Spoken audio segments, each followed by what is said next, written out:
Keith Reno, I got a question for you. Shoot. We've, every day we work, we talk to people, they want to go out and look at houses, we set up the searches, we go to search for homes, and, you got a list of 10 of them come up, and 5 of them are marked sold subject to inspection. Mm-hmm. So we've been talking about that for, 3 years. For 3 years. Going on. So the real question is, It just keeps getting worse and worse and worse. it does, what is the impact of that in other areas of the industry? I mean, we already know about, rising interest rates and all that. So if we could label it, we would call it the ripple effect of low inventory. How about that? I like it. So Kelvin likes to have little Names. you know, Names names for everything. things. Yep. So the that. ripple effect of low inventory, what does that do to it? I mean, it changes our business a little bit in a sense that the market is swift. So if you do put a house on the market, it's going to sell in a relatively short period of time. Market times are down, median sales prices are up, inventory is low. We're off 10% or so from last year. We only have about 7,600 homes on the market compared to about 9,300. The new listings coming on the market is less than it was last year too. Oh, really? So it's just continuing. come on, guys. It's just continuing. Do something. So when we have a seller that is looking to sell their property or thinking about selling their property, they think, boy, I'd love to sell my house. Where am I going to go? So they start looking at property, and we talk about low inventory begets low inventory because they don't then put their house on the market. However, if we change our approach a little bit and our conversations with our potential sellers in that we can list property for sale, which means to us, we sign a contract with them to represent them and say, we're going to sell your property for you, okay? We've agreed to do that, and we will sell your home. Now, what do we do to market that property? When do we market that property? And what's the strategy then moving forward? And how we approach that changes. And, I'm not going to reveal all of our secrets and details of what we do to market properties for sale, but part of it is we've been selling real estate for a long time. I got my real estate license almost 20 years ago. Senior was obviously before that. When was that? 92. So, there have been a lot of folks that we have helped. Last year we helped about 235 we had 235 families. So we have a very good network that we've built up in clients and customers. And so we have the opportunity to tap into them and chat with them.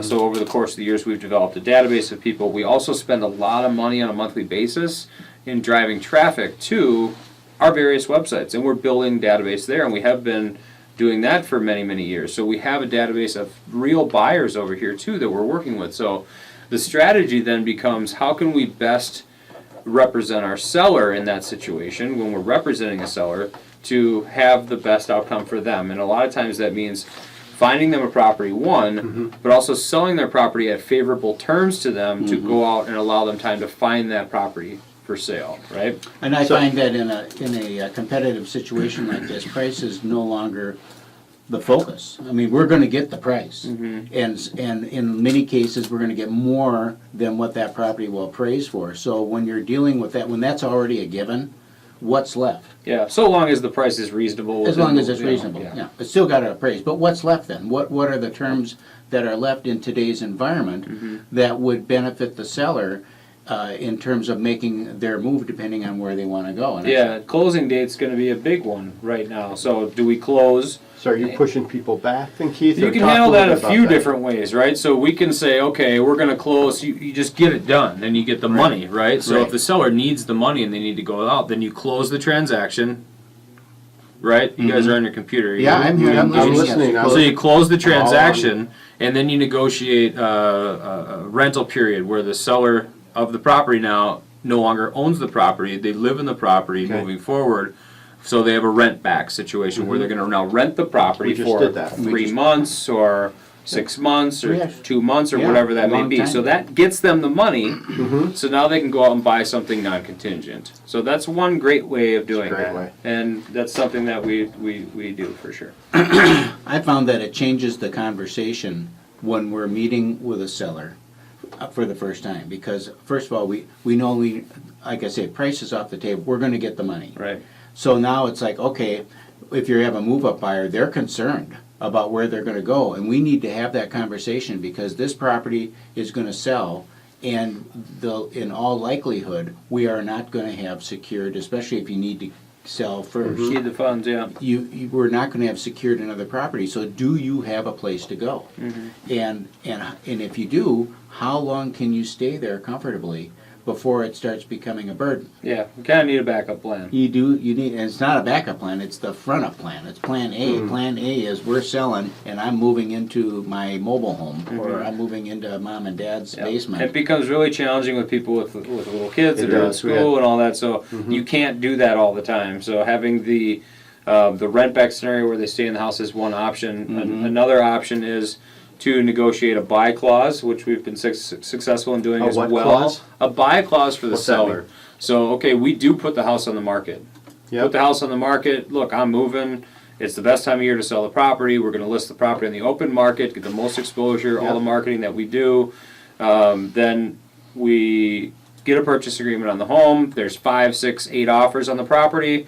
We are now negotiating terms of the contract, and one of the terms and clauses of the contract that we can negotiate for the seller is I have 30, 60, 90 days to basically cancel the contract if I don't find a property for myself. And so we have specific language that we've written, and we send it out there in that given situation. And with the amount of buyers that are out there and the limited inventory for that property that we're selling, buyers are like, yeah, I'm willing to sign up for Someone's that gonna sign up for that. because I like that property, and now we move forward and go out and buy, So how's that subject to the successful closing of that backup house. So how's that gonna show up in the MLS then, just active contingent then? Yeah. Okay, show just contingent. So we're, It's as still you're contingent, kind of looking, subject to. so then we'll ask like, hey, this one says active contingent, is it still available? And then it's typically, And no, you- it's not, and you have- shatter your dreams. That will work very well with first-time home buyers who are on a month-to-month lease. They've got some flexibility. They don't there. have any baggage, They don't right? have any baggage with them. The If you're in a first- move up 2-story, You got a kid, a couple coming with 3 kids,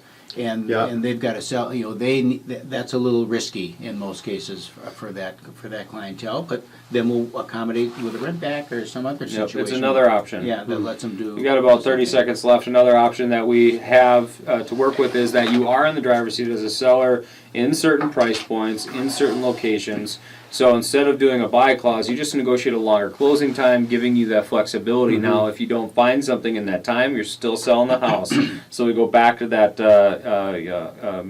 plan A, if you will, of having somewhere to go in the event that we sell the property and you don't have another property to buy yet. And sometimes there's a financial cost to that flexibility too that has to be paid. Yep, so that's kind of how we're evolving right now with the inventory that's out there. So give us a call if you want to chat, 612-627-8000, or always log on to hittnergroup.com, HITTNER group.com. There you can check your home value, find what's out there for properties for sale, all at hittnergroup.com. We'll be right back.